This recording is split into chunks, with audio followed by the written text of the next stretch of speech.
Hello my student, in this video we are going to discuss about menstrual cycle.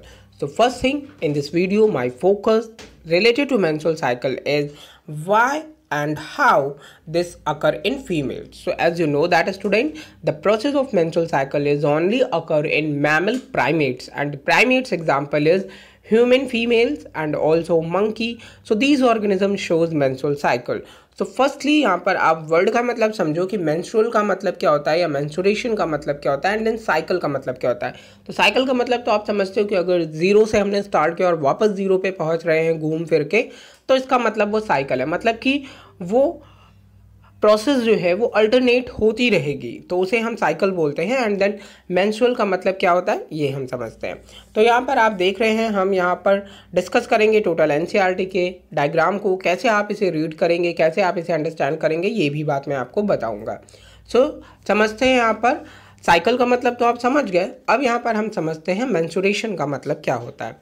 Menstruation का मतलब है periodic discharge of blood and cellular debris from the female genital tract is termed menstruation.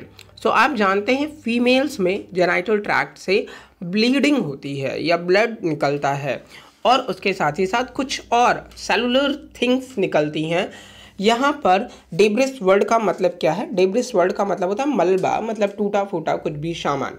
तो यहाँ से female genital tract से cellular debris और उसके साथ में ब्लीडिंग ब्लड हो निकलता है, और इसी प्रोसेस को हम क्या बोलते हैं? मेंस्ट्रुएशन बोलते हैं। मेंस्ट्रुएशन समझ गए होंगे आप लोग। अब साइकिल क्यों बोल रहे हैं उसे समझिए। So cyclic changes occur from one menstruation to the next, और इसी प्रोसेस को हम क्या बोलते हैं? मेंस्ट्रुअल साइकिल बोलते हैं। तो जो भी साइक्लिक चेंजेस होते हैं फीमेल में, मेंस्ट्रुएशन एक होती है, फिर दूसरी मेंस्ट्रुएशन होती है, और इसे ही हम क्या बोलते हैं?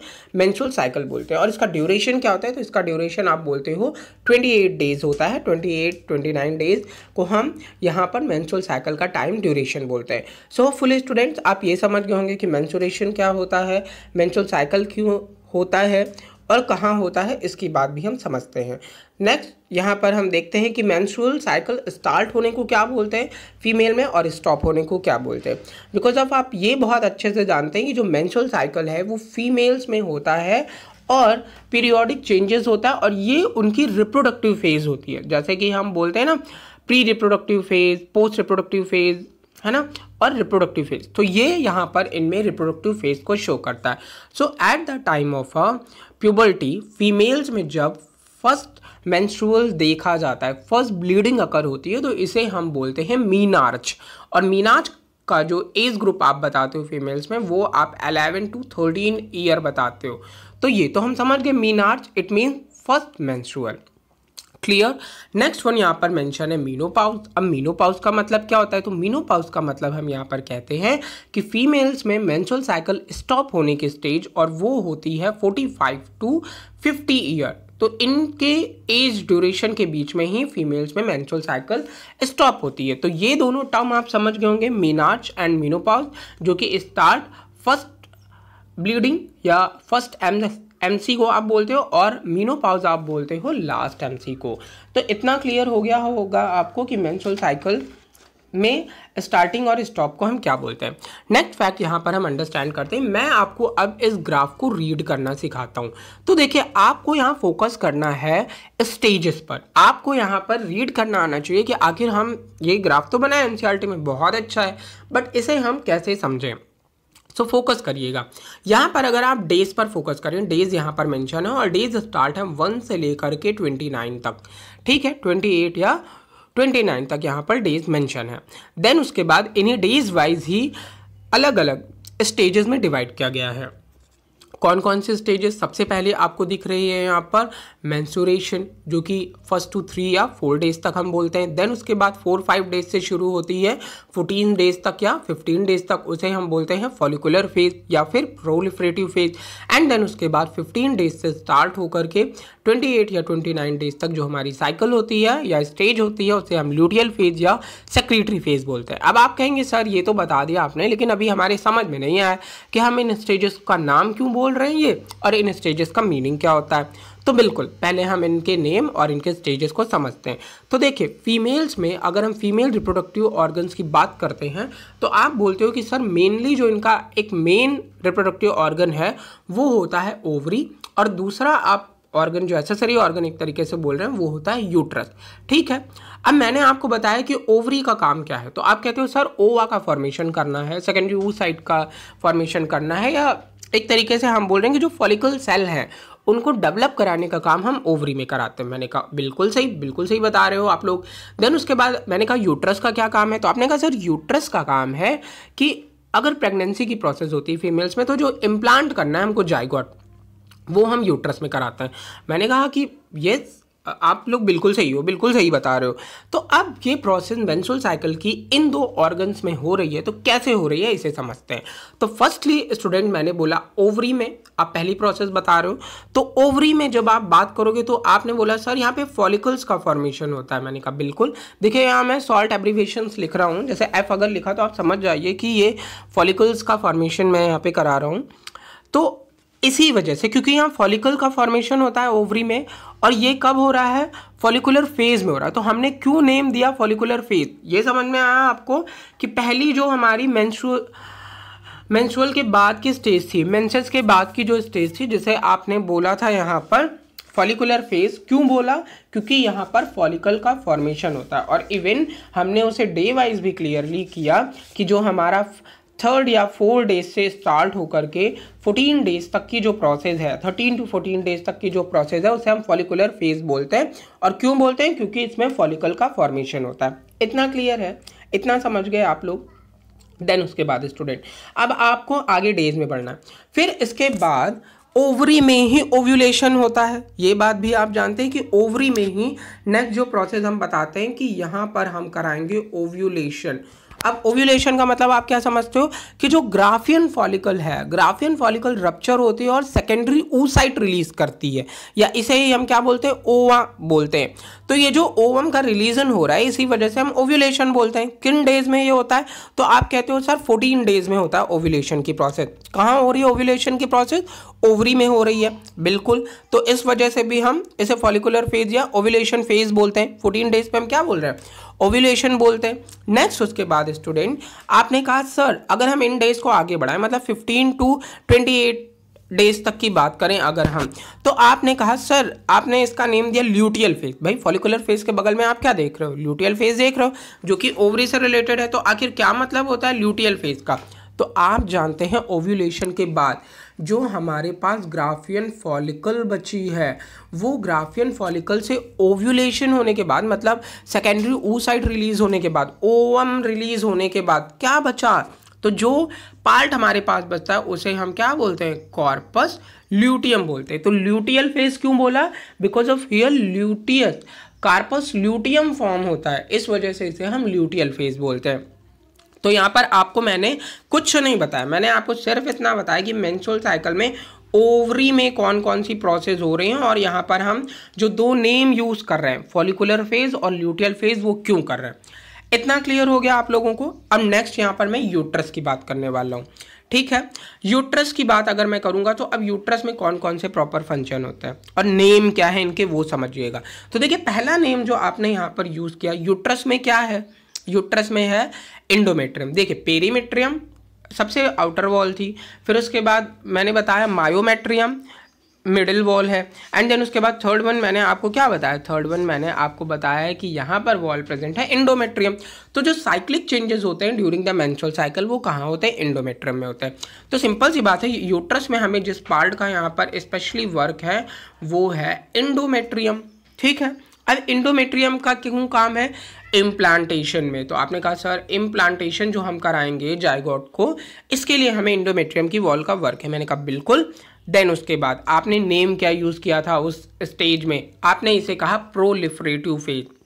सो स्टूडेंट जो हमारी प्रोलिफरेटिव फेज होती है ये कहाँ होती है, यूट्रस में होती है। फॉलिकुलर फेज कहाँ हो रही थी, वो हो रही थी हमारे ओवरी में, और वहाँ ब्रैकेट में नेम लिखा है ना चार्ट में, तो उसका नेम क्या बताया आपने, प्रोलिफरेटिव फेज। प्रोलिफरेटिव फेज कहाँ होती है, यूट्रस में। क्यों हो रही प्रोलिफरेटिव, वर्ड का मतलब क्या होता है, फॉर्मेशन ऑफ एंडोमेट्रियम वॉल, इसलिए आप यहाँ पर प्रोलिफरेटिव फेज बोलते हो। फिर ये स्टेजेस आप बोलते हो 4 to 5 डेज से स्टार्ट होकर 14 डेज तक। फिर उसके बाद बच्चा आप यहाँ पर वर्ड यूज करते हो, अगर आप आगे बढ़ो 15 डेज के बाद 29 डेज पे, तो आप इसे बोलते हो सेक्रीटरी फेज। तो बच्चा आपने जो कॉर्पस ल्यूटियम फॉर्म किया था, वो कॉर्पस ल्यूटियम ओवरी में फॉर्म किया था, लेकिन वो कॉर्पस ल्यूटियम रिलीज करता है हार्मोन, प्रोजेस्टेरॉन हार्मोन, और वो प्रोजेस्टेरॉन हार्मोन सेक्रीट कहाँ पर होता है, तो यूट्रस में। भाई जो भी चीज़ें सेक्रीट की जाएंगी, है ना, जो भी चीज़ें रिलीज की जाएंगी ओवरी में, जो कॉर्पस ल्यूटियम रिलीज करेगा किसको, प्रोजेस्टेरॉन को, कहाँ भेजेगा, ब्लड में, और वो ब्लड से कहाँ आएगा, यूट्रस में आएगा। तो इस वजह से ये जो इवेंट है हमारा, वो कौन सा इवेंट है, सेक्रीटरी फेज है। और यूट्रस में ही ये सारे इवेंट्स होते होते हम इंडोमेट्रियम की वॉल को थिक कर लेते हैं, है ना, मोटा करते हैं। लगातार हम इंडोमेट्रियम की वॉल, आप ग्राफ में क्या देखते हो बच्चा, तो ग्राफ में आप देखते हो कि लगातार ये जो इंडोमेट्रियम की वॉल है वो कैसे मोटी होती जा रही है, कैसे थिक होती जा रही है। तो ये जो थिकनिंग यहाँ पर इंक्रीज हो रही है, वो किसकी वजह से हो रही है, क्योंकि कुछ तो सेक्रीट होके आ रहा होगा ना, कुछ तो इन्हें इम्प्रूव कर रहा होगा। तो इस तरीके से मैंने आपको मेंस्ट्रुअल साइकिल में ओवरी और यूट्रस के इवेंट बता दिए। होपफुली आप समझ भी गए होंगे। नेक्स्ट वन स्टूडेंट, हम यहाँ पर हार्मोन्स की बात करने वाले हैं, क्योंकि आपने देखा कि हाँ हार्मोन भी रेगुलेट करते हैं। अब जैसे आप कहोगे सर कैसे, ग्राफ में बताइए, तो मैं कहूँगा देखिए यहाँ पे ग्राफ पे फोकस करिए आप। तो ग्राफ में आप देख रहे हो यहाँ पर पिट्यूटरी हार्मोन लेवल ये मेंशन है, देन उसके बाद आप यहाँ पर देख रहे हो ओवेरियन हार्मोन लेवल, ठीक है, दोनों हार्मोन लेवल। देखिए यहाँ पर हमने किसकी बात कर ली, हमने ओवेरियन इवेंट की बात कर ली कि कैसे फॉलिकल का फॉर्मेशन होता है, कैसे ओव्यूलेशन होता है, और कैसे फिर यहाँ पर कॉर्पस ल्यूटियम का फॉर्मेशन होता है। एंड देन हमने यूटराइन इवेंट या यूट्रस में भी इवेंट्स की बात कर ली कि इंडोमेट्रियम की वॉल फॉर्म कैसे होती है। नेक्स्ट वन यहाँ पर मैं आपको हार्मोन लेवल समझा रहा हूँ, और पहला है पिट्यूटरी हार्मोन लेवल, और फिर उसके बाद है ओवेरियन हार्मोन लेवल, क्योंकि हमने दोनों की ही बात की है, यूट्रस और मतलब ओवरी की और यूटराइन की। अब कैसे हार्मोन रेगुलेट होते हैं समझिएगा इसे। तो सबसे पहले यहाँ पर हमारे पास है हार्मोन रेगुलेशन। तो आप जानते हो मास्टर ऑफ मास्टर ग्लैंड हम किसे बोलते हैं, हाइपोथैलेमस। और ये हाइपोथैलेमस कौन सा रिलीज करता है हार्मोन, तो आप बताते हो सर ये GnRH रिलीज करता है, गोनाडोट्रोपिक रिलीजिंग हार्मोन। और गोनाडोट्रोपिक रिलीजिंग हार्मोन हमारी मास्टर ग्लैंड मतलब पिट्यूटरी ग्लैंड पर जाके वर्क करती है। और पिट्यूटरी ग्लैंड के किस पार्ट पे, एंटीरियर पिट्यूटरी पे। तो एंटीरियर पिट्यूटरी का दूसरा नाम हम क्या देते थे, एडिनोहाइपोफाइसिस। अब इनके स्टिमुलेशन से एडिनोहाइपोफाइसिस रिलीज करता है ल्यूटिनाइजिंग हार्मोन और फॉलिकुलर स्टिमुलेटिंग हार्मोन। ये जो ल्यूटिनाइजिंग हार्मोन होता है, नेक्स्ट वन ये क्या करता है, ये जाता है ग्राफियन फॉलिकल की, जो हमारी थीका इंटरना थी, वहां पर फंक्शन शो करेगा और उनसे रिलीज कराएगा एंड्रोजन हार्मोन। ठीक है, जो फॉलिकल स्टिमुलेटिंग हार्मोन है ये फॉलिकल्स को फॉर्म करने में हेल्प करेंगे। फॉलिकल्स को फॉर्म करने में हेल्प करेंगे मतलब जो हम प्राइमरी oocyte से primary follicle, secondary follicle, tertiary follicle and Graafian follicle बना रहे थे, तो उन्हें फॉर्म करने में हेल्प कर रहा। और ग्रैनुलोसा की जो लेयर है उन पे जाके वर्क करेगा और उनसे रिलीज कराएगा एस्ट्रोजन हार्मोन। और साथ में जो एंड्रोजन हार्मोन हमने फॉर्म कराया ये भी कन्वर्ट हो जाता है एस्ट्रोजन हार्मोन में। अब क्या रिक्वायरमेंट है यहाँ पर हमें एस्ट्रोजन हार्मोन की, तो स्टूडेंट आप अभी जब अपना ग्राफ देखेंगे तो आपने कहा सर एस्ट्रोजन का लेवल ओव्यूलेशन के टाइम पर सबसे ज़्यादा है। क्यों ओव्यूलेशन के टाइम पे ज़्यादा है, बिकॉज ऑफ जो हमारी ग्रैनुलोसा की लेयर है ग्राफियन फॉलिकल बनने के टाइम पर ये फॉर्म होती है और ये मेंटेन करती है, ये फॉर्मेशन में हेल्प करती है हमारे इंडोमेट्रियम की वॉल का। तो ये तो मैंने हार्मोन रेगुलेशन आपको समझा दिया। अब मैं आपको डायग्रामेटिक प्रेजेंटेशन जो वेरियस इवेंट्स है मेंस्ट्रुअल साइकिल के वो डायग्राम में आपको अंडरस्टैंड कराता हूँ। सो स्टूडेंट रेडी हैं आप लोग, देखिए यहाँ पर सबसे पहले यहाँ पर आप फोकस करेंगे पिट्यूटरी हार्मोन लेवल पर। पिट्यूटरी हार्मोन लेवल की जब आप यहाँ पर बात करते हैं तो आपने कहा सर ये जो हमारा पिट्यूटरी हार्मोन लेवल है यहाँ पर जो हार्मोन रिलीज हो रहा है ल्यूटिनाइजिंग हार्मोन, ये अपनी पीक पर पहुँच रहा है। और कब, तो 13 से 14 डेज के बीच में। और यही प्रोसेस हमारी कहलाती है LH सर्ज। LH सर्ज का मतलब क्या होता है, तो आप कहते हो सर LH सर्ज का मतलब ल्यूटिनाइजिंग हार्मोन सर्ज, मतलब जो मैक्सिमम लेवल रिलीज होता है ल्यूटिनाइजिंग हार्मोन का, जो कि ओव्यूलेशन को प्रमोट करता है, ग्राफियन फॉलिकल को रप्चर करता है, ओव्यूल को रिलीज करता है, ओवा को रिलीज करता है, सेकेंडरी oocyte को रिलीज करता है, तो इसे हम LH सर्ज बोलते हैं। इस टाइम पे फॉलिकल स्टिमुलेटिंग हार्मोन का लेवल आप देखें तो फॉलिकल स्टिमुलेटिंग हार्मोन का लेवल आप देखते हैं तो ये नॉर्मल है और ये फॉलिकल को फॉर्म करने में हेल्प करता है। नेक्स्ट उसके बाद ये कॉर्पस ल्यूटियम के टाइम पर भी थोड़ा सा लो हो जाता है। नेक्स्ट उसके बाद आप फोकस करेंगे यहाँ पर ओवेरियन हार्मोन लेवल को। तो ओवेरियन हार्मोन में मैंने बताया कि ईस्ट्रोजन नॉर्मली रिलीज होता है और ये भी एंडोमेट्रियम की वॉल को फॉर्म करने में हेल्प करता है। अब देखिए जब यहाँ पर ग्राफियन फॉलिकल रप्चर हुई तो आपने देखा इसका लेवल क्या हो गया, डाउन हो गया। क्यों डाउन हो गया? बिकॉज ऑफ यहाँ पर इसका लेवल डाउन होने के पीछे रीज़न ये है कि यहाँ पर जो ग्रैनुलोसा की लेयर थी जो कि एस्ट्रोजन रिलीज कर रही थी वो भी रप्चर हो गई और वो अपने आप को मेंटेन कर रहे हैं कॉर्पस ल्यूटियम में, तो इनका लेवल हो गया डाउन। लेकिन अगर उसी जगह आप प्रोजेस्टेरॉन का लेवल देखें तो प्रोजेस्टेरॉन फर्स्ट टू 14 डेज तक एकदम मैक्स मिनिमम है, लेकिन पीक लेवल पे अपने पहुंच रहा है जब कॉर्पस ल्यूटियम फॉर्म हो गई। क्योंकि आप जानते हैं प्रोजेस्टेरॉन का मेन वर्क क्या है, एंडोमेट्रियम की वॉल को मेंटेन रखना, और एंडोमेट्रियम की वॉल को मेंटेन रखने के लिए प्रोजेस्टेरॉन है इंपॉर्टेंट। अब आपने देखा कि इसका लेवल डाउन हो गया और डाउन होने के बाद यहाँ पर मेंसेस स्टार्ट हो गया। तो क्यों ऐसा हुआ? मान लीजिए फर्टिलाइजेशन की प्रोसेस नहीं हुई तो ये कॉर्पस ल्यूटियम किसमें चेंज हो रहा है, रीजनरेटिंग कॉर्पस ल्यूटियम किसमें, कॉर्पस एल्बिकन्स में। तो जब कॉर्पस एल्बिकन्स में ये कन्वर्ट होता है उस टाइम पे तो इससे प्रोजेस्टेरॉन हार्मोन रिलीज होता नहीं है, और अगर प्रोजेस्टेरॉन हार्मोन नहीं रिलीज होगा तो क्या होगा बच्चा, यहाँ पर सिंपली प्रोसेस होगी, हमारे एंडोमेट्रियम की वॉल रप्चर होगी और एंडोमेट्रियम की वॉल डिबेरेस का फॉर्मेशन करेगी और वही चीज़ जाके कन्वर्ट होगी और किसका, मेंसेस का फॉर्मेशन करेगी। तो इस तरीके से डे वाइज भी आपने इन चीज़ों को समझा, ग्राफ वाइज भी समझा, स्टेजेस वाइज भी समझा और हार्मोन्स के बेस पर भी समझा। Hopefully student this menstrual cycle you understand in very easily. Thank you.